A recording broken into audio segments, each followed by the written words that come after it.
शेर गर्म दूध में जाकर मिलाया जहर, और धोखे से अपने साथी को जाकर मिलाया।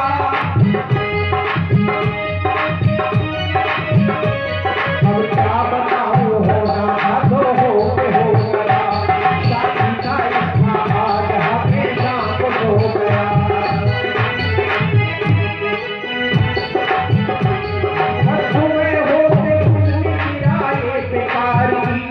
बीमार बता रखी उसने लाख यार की,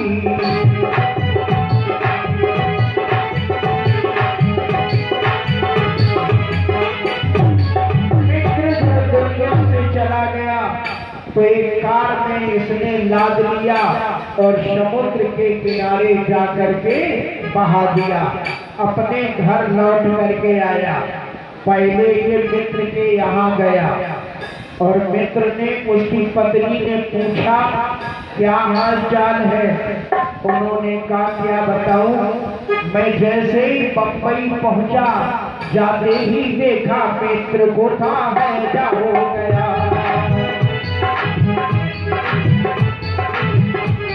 ये गए और कसर आते ही देहांत हो गया।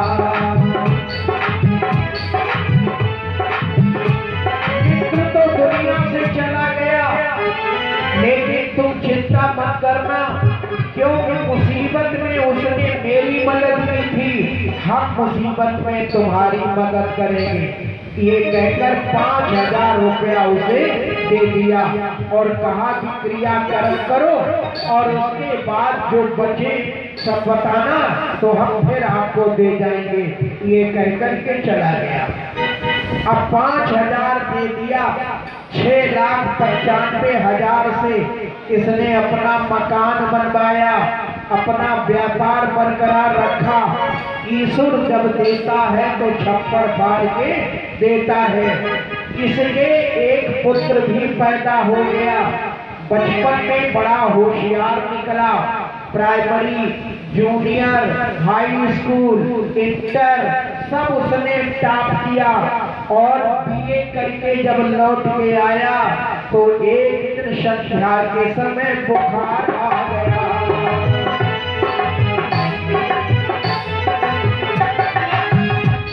बच्चे को लेकर पास में वो शहर में गया। डॉक्टर को जाकर के दिखाया, डॉक्टर ने इलाज किया लेकिन दिमागी बुखार कामयाबी नहीं मिली।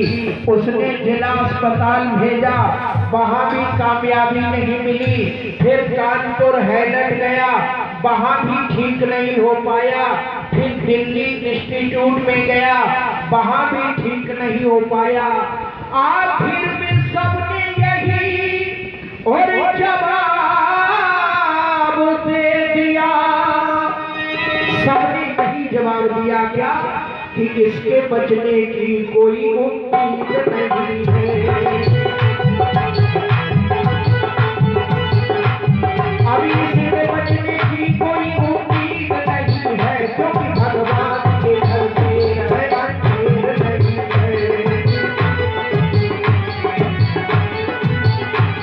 भगवान के घर में अंधेर नहीं है।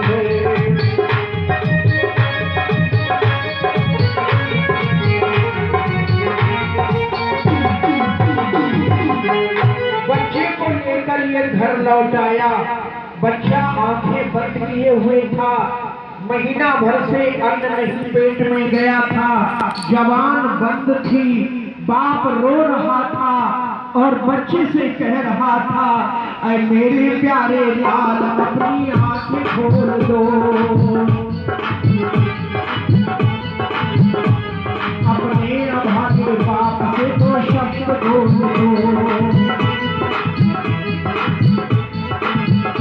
उसने मेरी ओर देख करके खोल दी आंखें, रोती हुई आंखों में अपनी डाल दी आंखें, और फिर वो धोखा मार करके हंसने है लगा।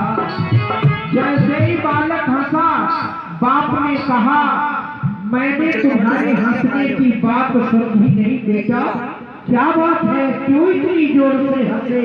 बच्चे ने कहा, पिताजी पहचाना नहीं है, मैं कौन हूँ शायद तुमने ये जाना नहीं है। फिर तेरी ओर देखो कोई आंख मिलाकर, मैं मित्र हूँ मारा था जिसे कहे पिलाकर।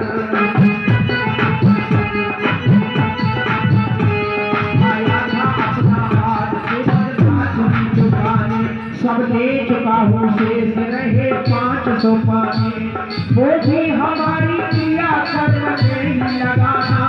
लो राम राम मेरी मैं तो होता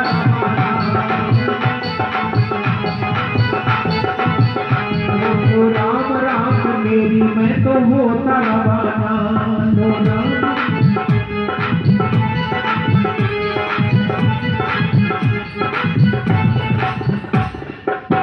जैसे ही कहा उसी समय जो है बच्चा तो चला गया।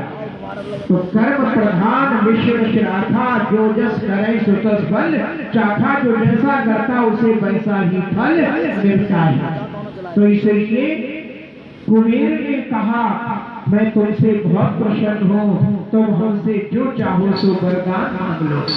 ब्रह्म ने कहा, महाराज जो भगवान ने अमर भक्ति दी है वो हमारी बरकरार बनी रहे। इसीलिए ब्रह्मकुल है 36,000 वर्ष तक राज्य करने के बाद भगवान ने वो अपना परम धाम दे दिया, जहाँ आज भी ब्रह्म तारे के रूप में वो स्थित है। इन्हीं का एक पुत्र था बत्सर। बत्सर के पुत्र का नाम था पुष्पाण। पुष्पाण के पुत्र का नाम था उल्मुख। उल्मुख के पुत्र का नाम था अंग और अंग के पुत्र का नाम था वेणु। यहाँ तक सभी धर्मी राजा हुए, लेकिन वेणु अधर्मी राजा बना। जब ये राजगद्दी पर बैठा तो उसने घोषणा करा दी, न यशव्यम न दातव्यम न होतव्यम द्विजा कुचित। मेरे राज्य में न कोई यज्ञ कराएगा, न कथा कीर्तन कराएगा, न दान देगा, न गेरुआ रंग के वस्त्र पहनेगा, न माला और तिलक लगाएगा। और अगर ऐसा करता हुआ कोई पाया गया तो उसे कत्ले आम माने मौत की सजा दे दी जाएगी। याद रखना, जो भी भगवान की भक्ति करता है, प्रभु की भक्ति की जगह जगह अब रक्त के नाले बहते हैं, बदमाशों के आनंद हुए, सज्जन साधु दुख सहते हैं। तब तो सप्त ऋषियों ने इसे आकर समझाया, और जब इसकी समझ में नहीं आया उन्होंने हाथ में जल लिया और मंत्र पढ़ करके जो छींटा मारा उसी समय उसका गोविंदा नमो नमः हो गया। देखिए, इसके कोई संतान नहीं थी, तो इस कारण से अब राजा कौन बैठे? पहले ऐसा नहीं था राजा मर जाए दोबारा वोटिंग शुरू हो जाए। पहले उत्तराधिकारी राजगद्दी पर बैठते थे, बाप के बाद लड़का, लड़का के बाद नाती, नाते के बाद पति, ऐसा क्रम था। इसलिए इसके शरीर का मंथन किया गया। पहले जंघाओं का मंथन किया तो एक काला नाटे कद का लंबी ठोड़ी वाला निषाद नाम का बालक प्रकट हुआ। ये राजकाज चलाने में समर्थ नहीं था, इसे वन में भेज दिया। उसी से निषाद वंश आज भी भरा पड़ा है। अथ तस्य पुनर्विप्रहि पुत्रस्या महीपते, बाहुभ्याम मथनाभ्याम प्रमुदत शमपद्यता। फिर उसकी भुजाओं का मंथन किया। बाईं भुजा से एक स्त्री और दाहिनी भुजा से एक पुरुष का जोड़ा प्रकट हुआ। स्त्री का नाम अर्ची और पुरुष का नाम पृथु पड़ा। प्रभु साक्षात भगवान के अवतारी हैं। बोलिए प्रभु महाराज की। प्रभु के राज्य में पृथ्वी ने अन्न और औषधियों को उगाना बंद कर दिया था। प्रभु को आ गया क्रोध। उन्होंने अपना अजगर धनुष उठाया और पृथ्वी को बेचने के लिए तैयार हो गए। पृथ्वी ने गाय का रूप धारण किया और हाथ जोड़ करके कहने लगी, प्रभु मुझे मत मारो। पृथ्वी बोली, बछड़ा बनकर और दुहने का कोई उपाय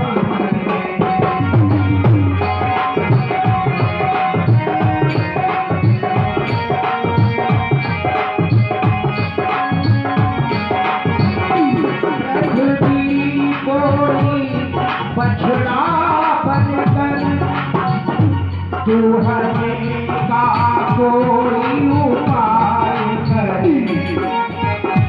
मेरे अन्न और औषधियों से सृष्टि का ये भटकार है।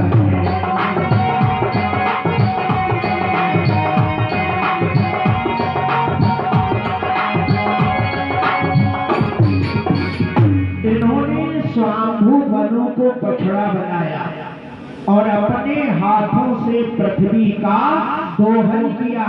सारी अन्न और औषधियां पहले जैसी सब बिकने लगी, डुबने लगी। इस तरीके से पृथ्वी पर हरा भरा प्रकृति का साम्राज्य छा गया।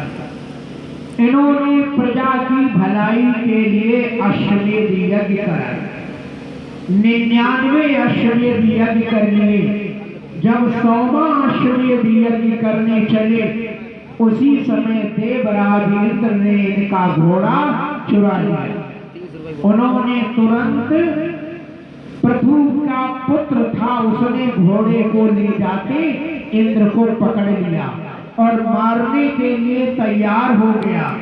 उसी समय भगवान प्रकट हो गए। भगवान ने कहा, इंद्र देवताओं का राजा है, अगर राजा मारा जाएगा तो प्रजा में खलबली मच जाएगी। इसलिए इंद्र की महत्ता समझाकर उसे छोड़ दिया और इनसे कहा, तुम हमसे जो चाहो सो वरदान मांग लो। प्रभु मैं तुमसे बहुत प्रसन्न हूँ, जो चाहो वरदान मांग लो। प्रभु ने क्या मांगा? आज लोग कथा सुनना कब पसंद करते हैं? बोले भीषण कथा सुन डाली, अब हमें सुनने की कोई इच्छा नहीं है। लेकिन याद रखो, राम कथा सुन के जो आधानी अति विशेष रस पावत नाही। जो राम कथा सुन के इच्छा जिनकी तृप्त हो गई, उन्होंने समझो राम कथा के बारे में कुछ ज्ञान नहीं पाया। ये तो कथा दशहरी आम की गुठली की तरह होनी चाहिए।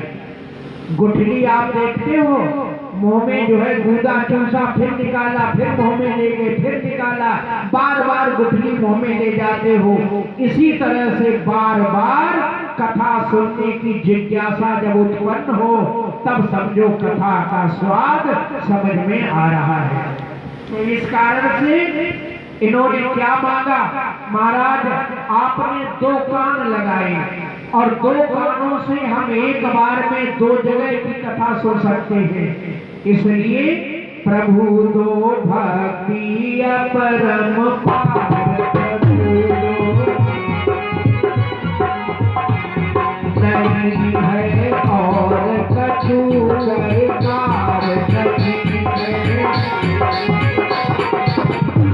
अरे जय कान हजार नाथ के सुन सुन बाबू ऐसे बोलो कछु नाथ कैसे गुण गाओ।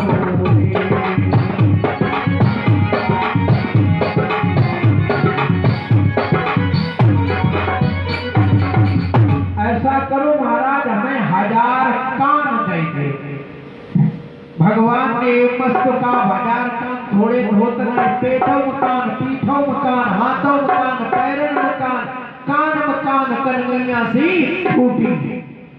1000 कान लगाकर और जब ये अपने सिंहासन पे बैठे तो सारी सभा हंसने लगी। इन्होंने कहा सभ्या श्रुणतु भद्रप्पा साधवो यहाँ गता। जो भी सभासद यहाँ आए हैं हमारी बात को ध्यान पूर्वक सुने। हम तुमसे टैक्स वसूल करते हैं, कर वसूल करते हैं। किस लिए? इसलिए नहीं कि अपने लड़का नाती पति के लिए 2 मंजिला 3 मंजिला मकान बनाए या बैंक बैलेंस भरे। मरने के बाद सब ठाट पड़ा रह जाएगा, जब लाद चलेगा बच जाना, साथ में कुछ भी नहीं जाता है। तो इस कारण से हम जो तुमसे टैक्स वसूल करते हैं उससे प्रजा नाम ही योजते हिता है। मैं प्रजा के हित की योजनाएं बनाता हूँ, तुम्हारे लिए सड़कें बनवाता हूँ, छायादार वृक्ष लगवाता हूँ, औषधालय खुलवाता हूँ, पुस्तकालय खुलवाता हूँ, विद्यालय खुलवाता हूँ। अगर ये सब हम करते हैं तो उसके लिए पैसे की आवश्यकता है। वो कहाँ से आए? अपने पैसे का सदुपयोग सुनकर प्रजा बड़ी प्रसन्न थी। उसी समय सनक सनंदन सनातन सनत कुमार चारों निर्मल ऋषि आए। उन्होंने कहा भक्तवर मैं तुमसे प्रसन्न हूँ, तुम हमसे जो चाहो सो वरदान मांग लो। पृथु ने उसी समय कहा महाराज हमारी प्रजा सुखी है तो हम सुखी हैं, यही लोग हमारा सुखी है, लेकिन परलोक में हम कैसे सुख से रह पाएंगे? ऐसा कोई उपाय अगर मालूम हो तो बता दीजिए। उन्होंने परलोक के लिए क्या बताया कि बार बार तुमको समझावे छोड़ो ये संसार, भजिए का नाम नाम तभी होगा बेड़ा जग से पार।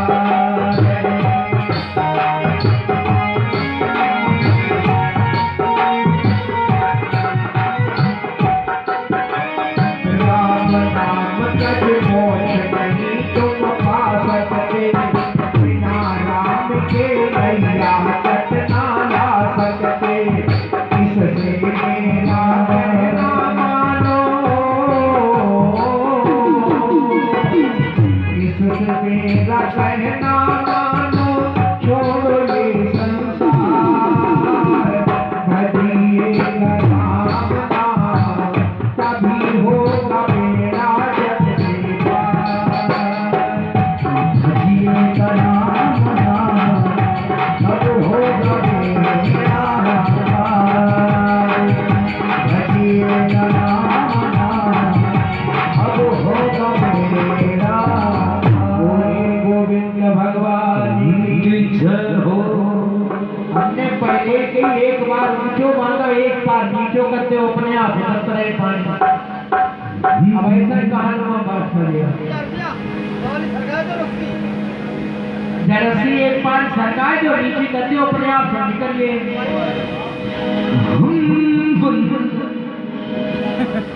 कम से कम बताए जो तो मालूम करो। तीनों रस्सी जो है नीचे करते हो अपने आप से किनारे पानी पहुंचे। बस बस इतनी बात है। ऐसे जो आसों पास पानी छड़का, आस पास पानी छड़का।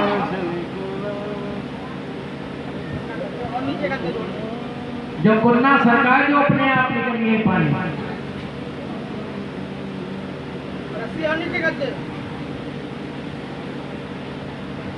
जो कुन्ना कर दो आज कर दो आदमी की, तीनों कुन्ना नीचे करके अपने आप नीचे निकल रहे।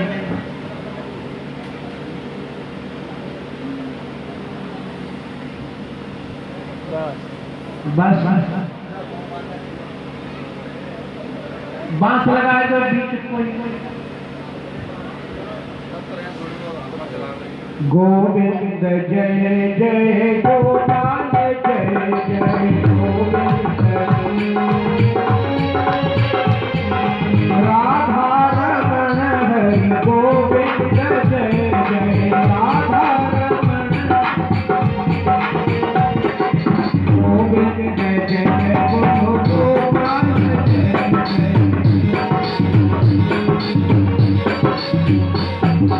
राधा रमण हरि गोविंद जय जय राधा बोलिए गोविंद भगवान की।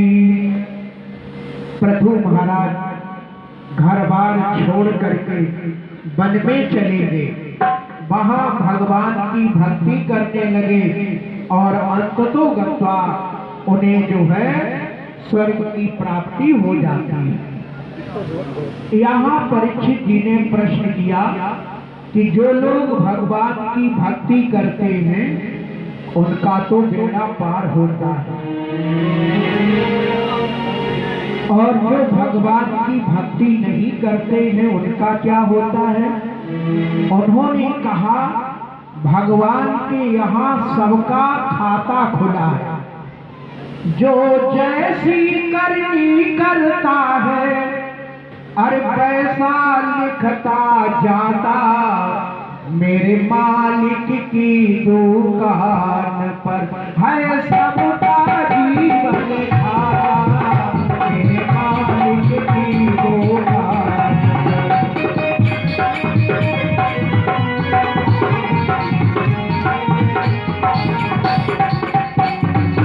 क्या साधु क्या संत गृहस्थी क्या राजा क्या दानी, को सच में लिखी है सबकी धर्म कहानी। जब प्राणी सन सुख जाता तब करनी पर पछताता, मेरे मालिक की दुकान है सबका जीवन दाता, मेरे मालिक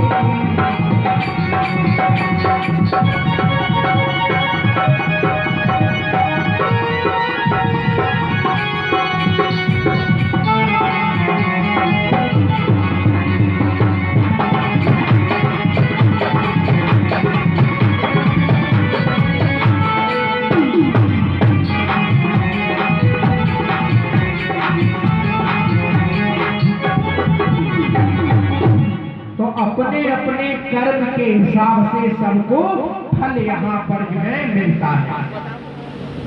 एक बार अकबर ने बीरबल से पूछा कि ये बताओ तुम्हें जो है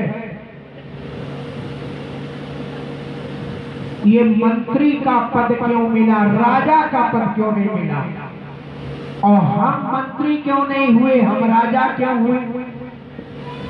बीरबल ने कहा महाराज घर के यहाँ एक महात्मा जी आए, चलो उनसे पूछे, वो पहुंचे हुए सिद्ध पुरुष।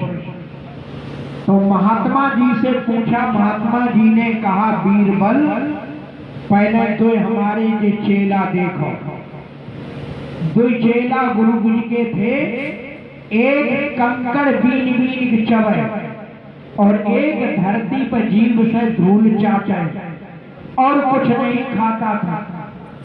तो उन्होंने कहा ये दोनों हमारे चेला और तुम दो जने पिछली जन्म में चारों सगे भैया थे, चारों एक बार तीर्थ यात्रा करने के लिए गए, रास्ते में शाम हो गई तो चारों जन ने अपनी मर्दाना भोजन मोटी मोटी 8 रोटी बनाई और दो बांट के रख दी। तो एक भिखारी आ गया, भिखारी ने कहा महाराज बहुत भूख लगी। एक ने कहा कै रोटी खा लियो, मैंने रोटी देखी कि ऐसी 3 रोटी खाई दी, मैंने की दुई तो हमें बाट में मिली तो कहाँ से देते कि बोले महाराज तू ये दे दो, बाने की हम दुई की दोनों तुम्हें दे दी तो हमका धूल चटे। दूसरे से कहा दूसरे ने कहा हम अपनी दुई की दोनों दे दी तो हमका कंकड़ चढ़े। लेकिन तीसरे को दया आ गई, उसने कहा दुई रोटी हमें मिली, एक तुम ले लो एक हम खाए। चौथे ने सोचा जाकी 3 रोटी की भूख है, एक हमारे भैया ने दे दी, लाओ दोनों हम अपनी दे दे, जाओ भर जाए और हम आज व्रत बने रहे। माने दोनों दे दे। तो जिसने दोनों रोटियां दान में की वही राजा बना, जिसने एक रोटी दान में की वही मंत्री बीरबल बना, और जिसने की धमका धूल चटे गुरु जी ने कही सो देखो जे धूल चाटत है और जे कंकड़ चबत है। तो जैसा करोगे वैसा ही भरोगे, अपने अपने कर्म का फल यहाँ सबको मिलता है। अब आप देखें उत्तानपाद के जो दूसरे भाई थे प्रियव्रत, उनका क्या हाल हुआ। यथा नामा तथो गुणा। प्रियव्रत, व्रत माने होता है नियम, जिसे नियम प्रिय है, जो नियम से रहता है उसके अंदर शक्ति सबसे अधिक होती है। हमारे यहाँ जितनी शक्ति बजरंगबली में पाई गई, क्योंकि वो नियम से रहे, उतनी शक्ति किसी में नहीं। और जितनी शक्ति प्रियव्रत में पाई गई है साधारण मनुष्य, उतनी शक्ति किसी में नहीं।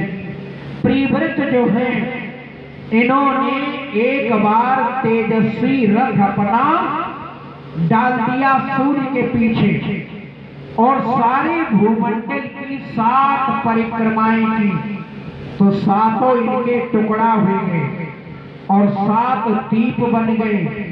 हम लोग जिस द्वीप में रहते हैं उसका नाम है जम्बू द्वीप। उन्होंने जम्बू द्वीप का राजा अपने पुत्र आग्नेत्र को बनाया। आग्नेत्र एक बार तपस्या करने गया तो उसका तप एक वैश्या ने भंग कर दिया। वो वैश्या अति रूपवती थी और राजा का मन खींच लिया, रोका इसने किंतु विवशता के मनमथ ने विवश किया। वैश्या से इतना आसक्त हो गया कि उसे अपने घर पर लिवा लाया और पत्नी जैसे व्यवहार शुरू कर दिए। इससे उसने 10 संतानें पैदा की। सबसे बड़े पुत्र का नाम महाराज नाभि था। नाभि एक बार सत्संग में गया तो वहां एक संत जी बता रहे थे कि जिस दरवाजे पर एक दिन बकरी बंध जाए, उस दरवाजे पर जौले 12 साल गाय न बांधी जाए तौले वह जगह पवित्र नहीं हो। और जिस दरवाजे पर एक बार वैश्या घूम जाए, उस पर स्वयं भगवान का अवतार न हो जाए तौले वह जगह पवित्र नहीं हो। तो नाभीन विचार करी कि हमारी तो पत्नी, वो हमारी तो महतारी वैश्या थी और बस महतारी घरों में रही, हितू रिश्तेदारों में रही, खेत खलियानों में गई, तो ऐसे भगवान कहाँ कहाँ आएंगे। तो इन्होंने सोचा मेरे घर में भगवान अवतार ले ले तो सब जगह पवित्र हुई। तो इन्होंने शंकर जी की तपस्या करी। शंकर जी ने कहा ये वरदान मेरी शक्ति से बाहर है। इन्होंने विष्णु भगवान की तपस्या की। विष्णु भगवान बोले हमें छोड़ के और तुम दुनिया की कोई वस्तु मांग लो। तो अब वे मांगो तो चाहते भगवान नहीं को, भगवान की हमें छोड़ कोई वस्तु मांग लो। हिंदुस्तान को आदमी बहुत चाहता। एक बार एक लड़की ने और तपस्या शंकर जी की करी, काय माने कि ऐसो हमें सुंदर पति मिल जाए जैसो मोहल्ला मुकाऊ को ना आओ। और शंकर जी ने प्रसन्न हुए तो क्या शर्त लगाई गई कि तुम अपने पति को छोड़ और दुनिया की कोई वस्तु मांग लो। लड़की रहा चालाक, बाने जाके हमें आप कछु न दो, लेकिन हमारी महतारी को ऐसो दमाद दे दो जैसो मोहल्ला में काऊ को ना हो। तो महतारी के लिए मांगो और उसके लिए मिल गया। तो इसी तरीके से इन्होंने कहा कि दान शिरोमन दया निधि और नाथ कहूँ सतभाव, चाहूँ तुम्हें समान सुत प्रभु सत कवन दुराव।